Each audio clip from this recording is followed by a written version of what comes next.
What is going on, everybody? Welcome to this week's episode of Some Interesting Stuff. I'm going to keep it short and sweet, just got a couple small topics to talk about. The first topic is the SimCity launch, which has now got so big and such a huge mess that I had to cover it. 2 is downloadable rights management, which kind of links to the first. And then 3 is the Samsung S4 announcement, and I just wanted to give my initial impressions of the tech and what, And then 3 is the Samsung S4 launch and my initial impressions of the technology and how the product is shaping up. So yeah, let's get to it.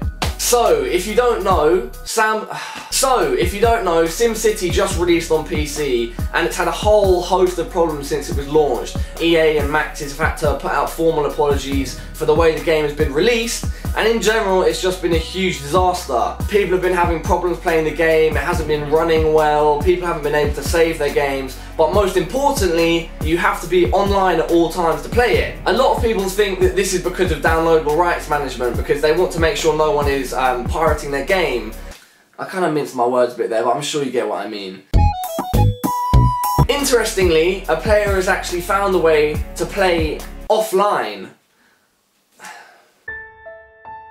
What he did was actually go into the game's code and like fiddle with a lot of the settings and stuff, and it's actually allowed him to play offline. However, most people still have to play online because that's the way the game comes by default. And yeah, I just wanted to talk about this because firstly, it's a huge PR disaster for EA and Maxis. SimCity has a huge brand and it's a brilliant game, but they just haven't been able to pull off the launch properly. And tying in with what I was talking about with regards to downloadable rights management, a lot of people think that they have made it an online-only experience just so that they can stop people downloading the game. Whereas EA and Maxis say it also helps with the experience. You can use cloud services and store your information on the back end of a server away from your computer.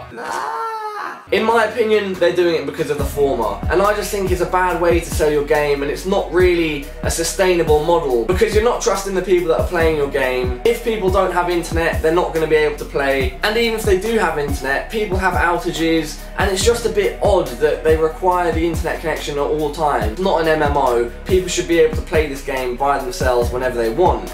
I mean, for instance, when the servers for this game inevitably go offline in a few years, does that mean you still own the product? Because you're not even going to be able to play it. You know guys, it just got me thinking.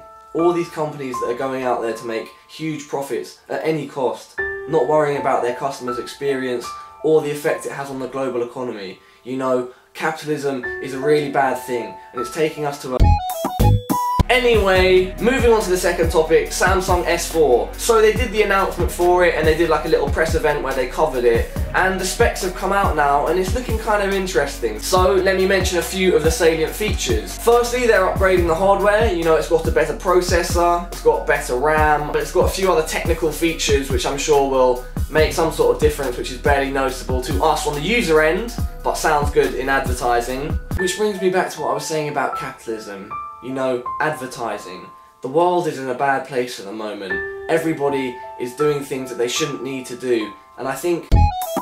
Secondly, they have this eye tracking software, which means that when you're looking at something, like a video, it will start playing, and when you look away, it will stop playing. I imagine it's going to work a little something like this.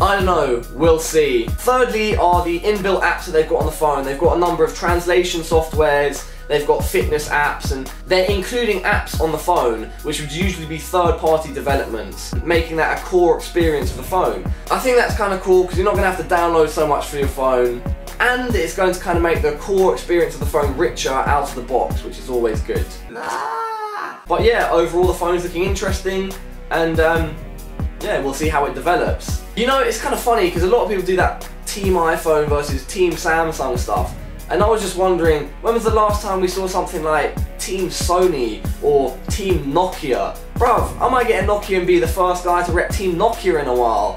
Don't know. Anyway, that's all I'm covering today. Hope you lot found that interesting. like I did, making it, researching it, whatnot. Check out my Call of Duty videos, check out my other some interesting stuff, my thoughts on games, whatnot. Please subscribe, like, comment, share. That's about it. I will catch you lot later. Peace!